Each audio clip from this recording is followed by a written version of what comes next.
Hey guys, welcome back to my channel. Today we're going to be trying some products that are new to the drugstore. They may have been around for a little while, but I just recently noticed them at the drugstore. I haven't been going out as often as I used to pre-COVID, but if you guys would like to see what they are and hear my thoughts on these new products at the drugstore, then just keep watching.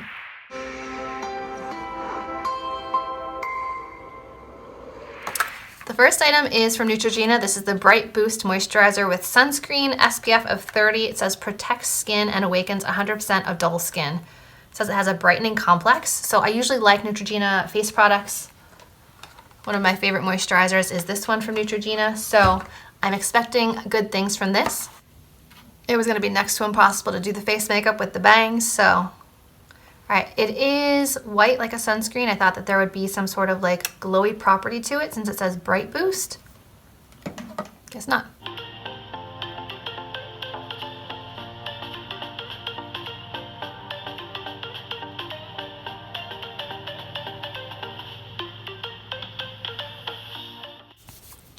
Okay, while it isn't glittery or shimmery, it does add a level of radiance, but I feel like most sunscreen products will do this, because sunscreen has like that slightly reflective property to it.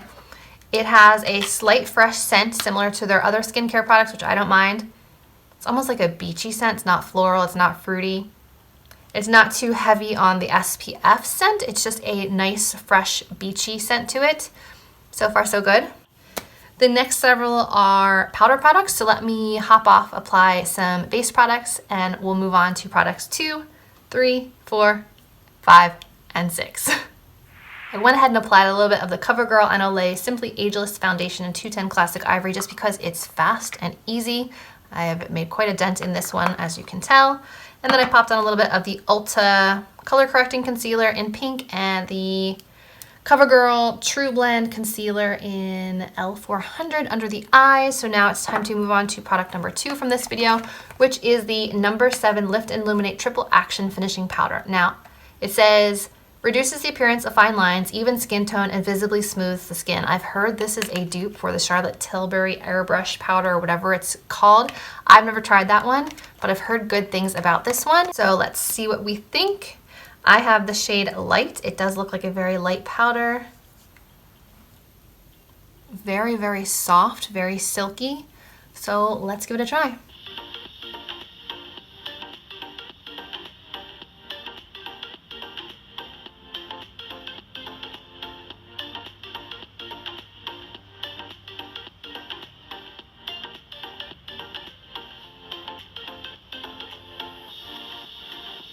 Okay, this is the side with the powder, this is the side without.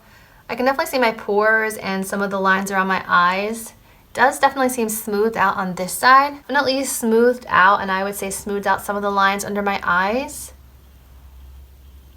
It just kind of like reduced texture everywhere, which I appreciate. I feel like it might have deepened my concealer, which sometimes I have that problem with powders that I'm not familiar with. But all in all, it is very smooth and refining, so to speak, so I like it so far. But I feel like I would go through this compact pretty quickly. Thankfully, it is drugstore price, not Charlotte Tilbury pricing. Next up, we have 2 bronzers to try. The first one is the Essence Sun Club Matte Bronzing Powder. This one's for deeper skin. I used to have the fair one, and I feel like it leaned a little bit warm, but this one looks quite a bit cooler. Looks like this. Super silky smooth, and it does look like a nice neutral tone.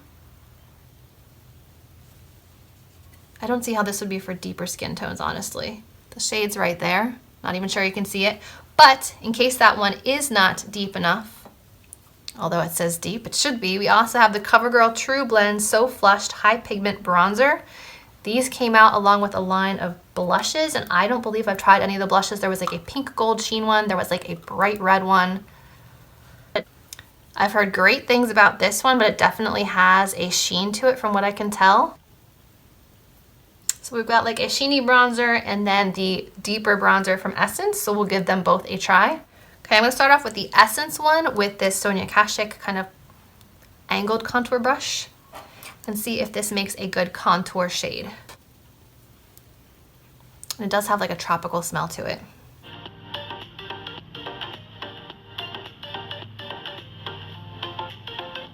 I want to know how they get away with calling this deep. It's number 3, chocolate sundae, and it says deep on the sticker. Interesting. This is not even giving me the color that the lighter shade bronzer gave me.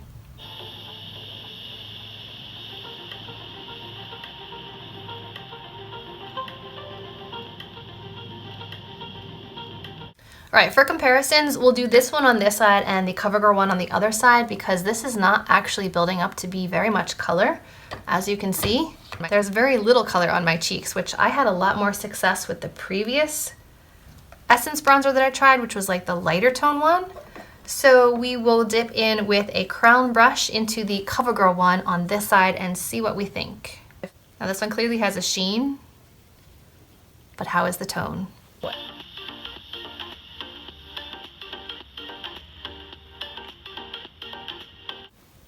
That's pretty. There is a bit of a gold shift to it. Okay, a few swipes into the CoverGirl one on this side and you have this beautiful, I would say it's like a golden tan glow.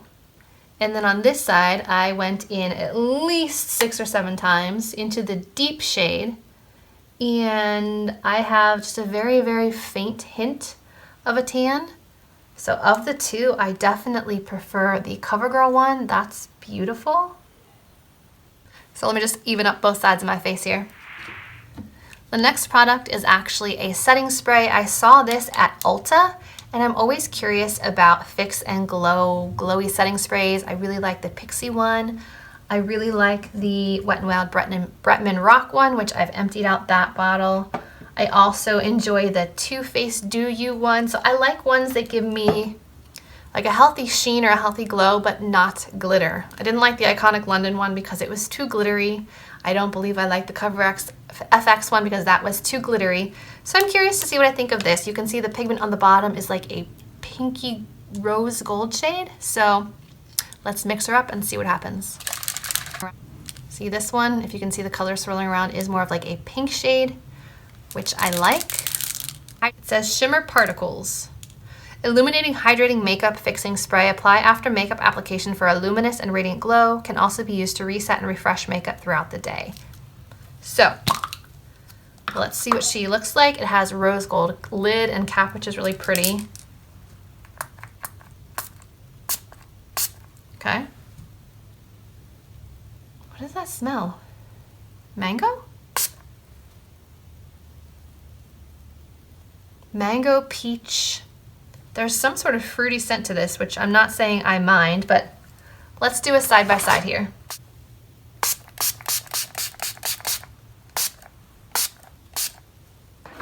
Pineapple?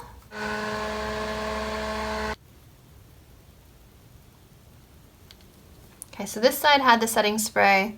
This did not. This side doesn't look as dry, like as powdery, but I'm not really seeing any type of glow on the face, and I sprayed it pretty generously. So let me try that again.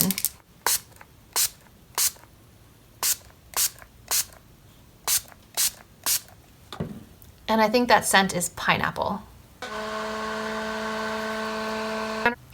Okay, when sprayed very generously, you can see a bit more glow here and here.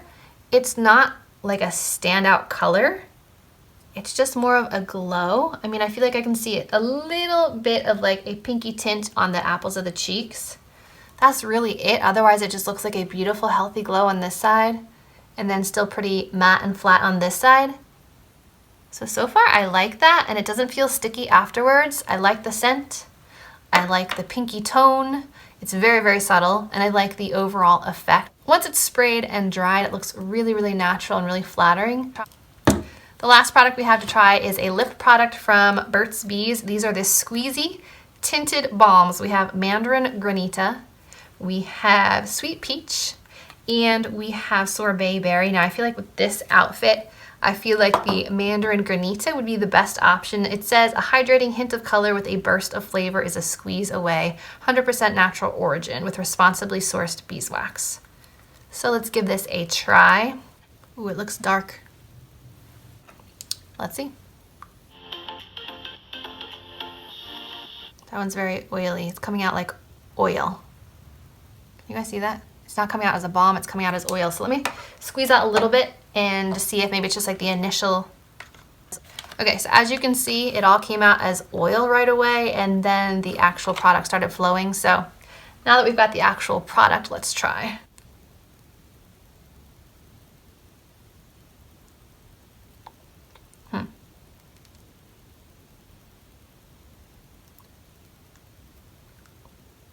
There's something weird about this one. It's like it's not mixed or something. It's chunks of oil and chunks of colorful product. Can you guys see that? So this one is very patchy and not mixed well. So let's try a different color. Perhaps it was a one-off situation. Let's try berry sorbet. Does it say like knead it first or something? No? I'm just gonna knead it just to see if maybe it had been sitting too long on the shelves, but this is a new product. New. See, that one doesn't look like oil is about to spout out at me. It looks like it's well mixed. Much better consistency than the last one.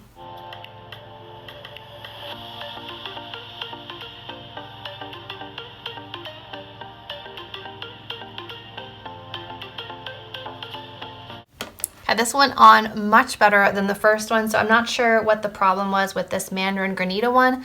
This one was extremely oily, extremely clumpy, like there'd be patches of just oil and patches of just like colorful balm. This one is nice and even, it's well mixed, the color is dispersed evenly. So of the two, I definitely prefer the way this one went on.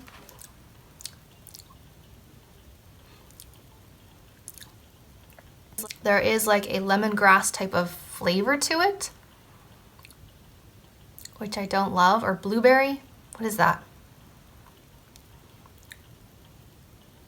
Lemongrass blueberry?